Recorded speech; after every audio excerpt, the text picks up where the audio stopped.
Salary ceiling ఎందుకు పెట్టలేదు? ఇన్ని ఎకరాల కన్నా ఎక్కువ ఉండకూడదు అన్నారు. ఇంతకన్నా ఎక్కువ ఉండకూడదు కదా. 2 ఎకరాలన్నరా, 5 ఎకరాలు, 10 ఎకరాలు, 20 ఎకరాలు, 2,000 5,000, 10,000, 20,000 ఉండాలి. మీకు 2 లక్షలు ఎందుకు జీతం? నువ్వు ఉద్యోగం చేస్తే నువ్వు పని చేయవు, ఆఫీస్కి వస్తున్నావు, తెల్లారుజామున లేచి నువ్వు ఒక్కడవే పని చేస్తున్నావు. నీ భార్య పని చేయదు, మీ అమ్మాయి పని చేయదు, మీ అబ్బాయి పని చేయడు, మీ అమ్మ పని చేయదు, మీ నాన్న పని చేయడు. ఈ 5గురిని కూర్చోబెట్టి తెల్ల ఏనుగుల్లాగా మేపుతున్నారా?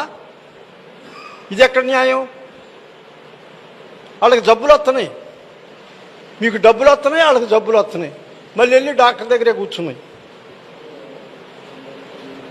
అందువల్ల ఈ వ్యవస్థ ఇట్లా కాదని పత్తిపాటి పుల్లారావు గారి మీద ఎదురు తిరిగాం. మీ వల్ల వ్యవసాయం కుంపయిందన్నాం. ఎట్లా అన్నాడు? బ్రిటిష్ గవర్నమెంట్లో అగ్రికల్చర్ లేబర్ కన్నా 1 నయా పైసా కూడా ఎక్కువ ఇచ్చేవాడు కాదు ఎంప్లాయీకి. అప్పుడు బతకలేక బడిపంతులు అన్నారు. ఇప్పుడు బతకగలిగినాడు బడిపంతులు.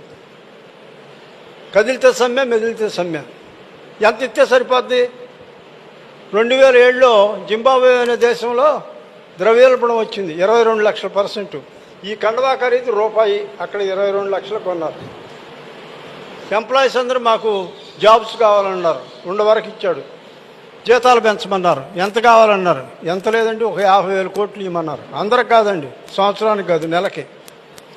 మేధావులందరినీ పిలిపించి మాట్లాడాడు. ఇస్తామని ఒప్పుకున్నారు. డిసెంబర్ 12వ తారీఖు 50,000 కోట్లు ముద్రేసి సంతకం పెట్టి జనవరి 1వ తారీఖు రిలీజ్ చేశాడు. 50,000. 11వ తారీఖు యూనియన్ నాయకులు వెళ్ళారు. ఏమండి మాకు ఈ 10 రోజులకే వచ్చినాయి, మిగిలిన 20 రోజులు మేము ఎట్లా బతకాలన్నారు. ఏం పర్వాలేదు, నేను ఉండానన్నాడు. అదేదో చెప్పండి, ఇంటికి వెళ్ళి సంతోషంగా ఉంటామని అన్నారు. ఏం లేదు, 50 కొట్టేసి 2 లక్షల కోట్లు ఇస్తా అన్నాడు నెలకి. మహాప్రభు, నీ కోట్లొద్దు, నీ చెక్కులొద్దు, నీ డబ్బులొద్దు, మాకు ఇంత కూడు పెట్టమన్నారు. ఏడ్చారు. కానీ ముండలాలా వెళ్ళి వ్యవసాయం చేసి మీరు బతికి మమ్మల్ని కూడా బతికించమన్నారు. ఆ దేశం 2 సంవత్సరాల్లో సెటరైట్ అయింది. మన దేశం 200 సంవత్సరాలనే కానీ సెటరైట్ కాదు.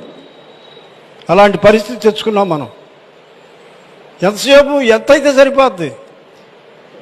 మీ ఫ్యామిలీలో మెంబర్లని పని చేయకుండా ఆపినందుకు నువ్వు డాక్టర్లకు కట్టేస్తున్నావు. నువ్వేమన్నా బాగుపడ్డావా? మరి ఎందుకు వాళ్ళని పని చేయనీవు? ఈ విధంగా సర్వనాశనం అయిపోయింది. కెమికల్స్ ఇవాళ తల్లిపాలు పిల్లలు తాగటానికి అర్హత లేకుండా పోయింది. అలాంటి సిచ్యువేషన్లో ఉన్నాం మనం ఇప్పుడు. జపాన్లో 9 అంగుళాల లోతు మట్టి తీసేసి మళ్ళీ వ్యవసాయం చేసుకుంటున్నారు. యూరియా గుళికలు, ఈ 2.4 గుళికలు అయితే 6 సంవత్సరాలు కంటిన్యూగా అయితే 100కి 100 మందికి క్యాన్సర్ వస్తుంది. పంజాబ్, హర్యానాలో అదే జరిగింది. అక్కడ బ్యాన్ పెడితే ఇక్కడికి వచ్చి పడ్డాయి. పంజాబ్, హర్యానాలో తంతే తెలంగాణను, ఆంధ్రప్రదేశ్లో వచ్చి పడ్డారు ఈ గుళికలని.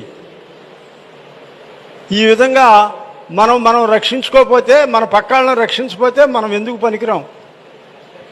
మనం ఏదో సాధించాం అనుకుంటున్నాం. ఏం సాధించాం? ఆరోగ్యమే మహాభాగ్యం, డబ్బు కాదు. ఇప్పుడు మీ జేబులో ఉంటాయి, కాసేపు ఆ జేబులో ఉంటాయి, తర్వాత నా జేబులోకి వస్తాయి, ఇట్లా మళ్ళీ మీ జేబుకే వస్తాయి. మనకు ముఖ్యంగా కావాల్సింది ఆరోగ్యం. అది లేకుండా చేసుకుని మనం ఉర్రొట్లు అవుతున్నాం. మరిన్ని అప్డేట్స్ కోసం STV యూట్యూబ్ ఛానల్ ని సబ్స్క్రైబ్ చేసుకోండి.